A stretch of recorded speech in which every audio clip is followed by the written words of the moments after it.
ರಾಜ್ಯದ ಹೆಮ್ಮೆಯ ಕೆಎಂಎಫ್ ಈಗಾಗಲೇ ತನ್ನದೇ ಆದಂತಹ ಒಂದಷ್ಟು ಹೆಗ್ಗಳಿಕೆಯನ್ನ ಪಡೆದುಕೊಂಡಿದೆ. ಈ ನಡುವೆ ಕೆಎಂಎಫ್ನಲ್ಲಿ ಬೆಲೆ ಏರಿಕೆಯ ಒಂದಷ್ಟು ವಾತಾವರಣ ನಿರ್ಮಾಣ ಆಗುವ ಸಾಧ್ಯತೆ ಇದೆ. ಹಾಲಿನ ದರ ಮತ್ತೆ ಏರಿಕೆ ಆಗುವ ಸಾಧ್ಯತೆ ಇದ್ದು, ಜೊತೆಗೆ ಕೆಎಂಎಫ್ ಹೊಸ ಒಂದಷ್ಟು ಪ್ರಾಡಕ್ಟ್ಗಳನ್ನು ಕೂಡ ಲಾಂಚ್ ಮಾಡಲಿದೆ ಅನ್ನುವಂತ ಮಾಹಿತಿ ಸಿಗ್ತಾ ಇದೆ. ಆ ಕುರಿತಾದ ರಿಪೋರ್ಟ್ ಇಲ್ಲಿದೆ. ಇನ್ಮುಂದೆ ಜನರಿಗೆ ಸಿಗಲಿದೆ ನಂದಿನಿ ದೋಸೆ ಮತ್ತು ಇಡ್ಲಿ ಹಿಟ್ಟು. ಪ್ರೋಟೀನ್ ಯುಕ್ತ ನಂದಿನಿ ಹಿಟ್ಟು ಮಾರುಕಟ್ಟೆಯಲ್ಲಿ ಲಭ್ಯ. ಹೌದು, ಕನ್ನಡಿಗರ ಅಸ್ಮಿತೆಯ ನಂದಿನಿ ಬ್ರ್ಯಾಂಡ್ ಇದೀಗ ಜಗತ್ ಪ್ರಸಿದ್ಧ. ಕೇವಲ ಕರ್ನಾಟಕದಲ್ಲಿ ಅಷ್ಟೇ ಅಲ್ಲದೆ ನಂದಿನಿ ಹಾಲು ಎಲ್ಲೆಡೆ ಬಾರಿ ಫೇಮಸ್. ಇನ್ನು ಹಾಲು ಅಷ್ಟೇ ಅಲ್ಲದೆ ಪ್ರತಿ ಉತ್ಪನ್ನಗಳು ಕೂಡ ಅಷ್ಟೇ ಫೇಮಸ್.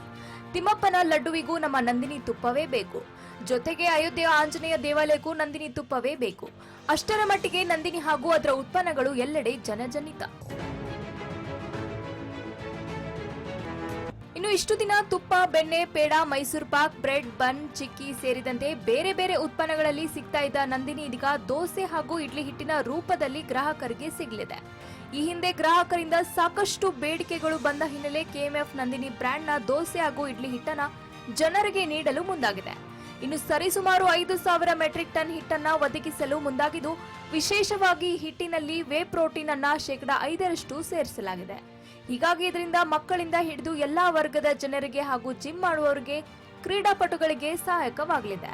ಇನ್ನು ಬೇರೆ ಖಾಸಗಿ ಕಂಪನಿಗಳಿಗೆ ಹೋಲಿಸಿಕೊಂಡ್ರೆ ನಂದಿನಿ ಹಿಟ್ಟು 450 ಗ್ರಾಂ 40 ರೂಪಾಯಿ ಹಾಗೂ 900 ಗ್ರಾಂಗೆ 80 ರೂಪಾಯಿಗೆ ಅತಿ ಕಡಿಮೆ ಬೆಲೆಯಲ್ಲಿ ಗ್ರಾಹಕರಿಗೆ ಸಿಗಲಿದೆ. ಒಂದು ಫಂಕ್ಷನ್ ಅಲ್ಲಿ ಕಾರ್ಯಕ್ರಮದಲ್ಲಿ ಸಹಕಾರ ಸಚಿವರು ಮತ್ತೆ ಪಶುಸಂಗೋಪನಾ ಸಚಿವರು ಮತ್ತೆ ಅನೇಕ ಜನ ಸರ್ಕಾರಿ ಧುರೀಣರು ಅಲ್ಲಿ ನಮ್ಮ ಸಹಕಾರಿ ಕ್ಷೇತ್ರ ಇರತಕ್ಕಂಥ ಅನೇಕ ಜನ ಹಿರಿಯರು ಒಂದು ಬೇಡಿಕೆಯನ್ನು ಇಟ್ಟಿದ್ರು.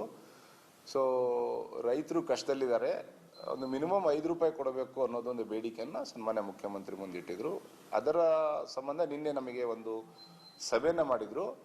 ಸೊ ಮುಂದಿನ ದಿನಗಳಲ್ಲಿ ನಮ್ಮ ಕರ್ನಾಟಕ ರಾಜ್ಯದಲ್ಲಿರ್ತಕ್ಕಂಥ 15 ಒಕ್ಕೂಟದ ಅಧ್ಯಕ್ಷರುಗಳಿಗೆ ಮತ್ತೆ MD ಮತ್ತೆ ನಮ್ಮ ಕಹಾಮದ ಎಲ್ಲ ಡೈರೆಕ್ಟರ್ಗಳು ಮತ್ತೆ ನಮ್ಮ MD ನಾವು ಮತ್ತೆ ಎಲ್ಲರೂ ಸೇರಿ ಒಂದು ಸಭೆಯನ್ನ ಮಾಡಿಕೊಂಡು ಸಂಕ್ರಾಂತಿ ಆದಮೇಲೆ ಸನ್ಮಾನ್ಯ ಮುಖ್ಯಮಂತ್ರಿಯವರಿಗೆ ಭೇಟಿ ಮಾಡ್ತೀವಿ ಅಂತ ಹೇಳಿ ನಾವು ಕೇಳ್ಕೊಂಡಿದ್ದೀವಿ. ಸಂಕ್ರಾಂತಿ ಆದಮೇಲೆ ಒಂದು ದಿನಾಂಕವನ್ನು ಕೊಡ್ತಾರೆ, ಅಲ್ಲಿ ಏನು ಚರ್ಚೆ ಆಗುತ್ತೆ ಅದನ್ನು ನಾನು ನಿಮ್ಮ ಮುಂದೆ ಹೇಳ್ತೀನಿ.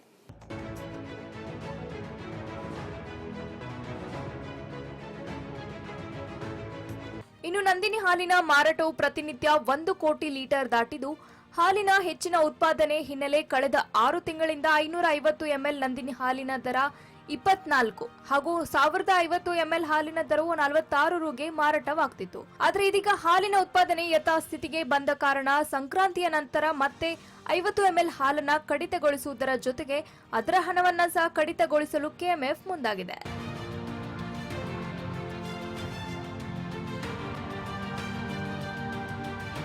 ಒಟ್ನಲ್ಲಿ ನಮ್ಮೆಲ್ಲರ ಹೆಮ್ಮೆಯ ನಂದಿನಿ ಇದೀಗ ಪ್ರೋಟೀನ್ ಯುಕ್ತವಾದ ದೋಸೆ ಹಾಗೂ ಇಡ್ಲಿ ಹಿಟ್ಟಿನ ರೂಪದಲ್ಲಿ ಗ್ರಾಹಕರ ಮನೆ ಸೇರುತ್ತಿದೆ. ಮುಂದಿನ ದಿನಗಳಲ್ಲಿ ಮತ್ತಷ್ಟು ಹೊಸ ಪ್ರಾಡಕ್ಟ್ಗಳ ಮೂಲಕ ಕೇವಲ ಕರ್ನಾಟಕದಲ್ಲಿ ಅಷ್ಟೇ ಅಲ್ಲದೆ ಇಡೀ ಪ್ರಪಂಚದಲ್ಲಿ ಕೆಎಂಎಫ್ನ ಪ್ರಾಡಕ್ಟ್ಗಳು ಹೆಸರನ್ನ ಮಾಡಲಿ ಅನ್ನೋದೇ ನಮ್ಮ ಆಶಯ.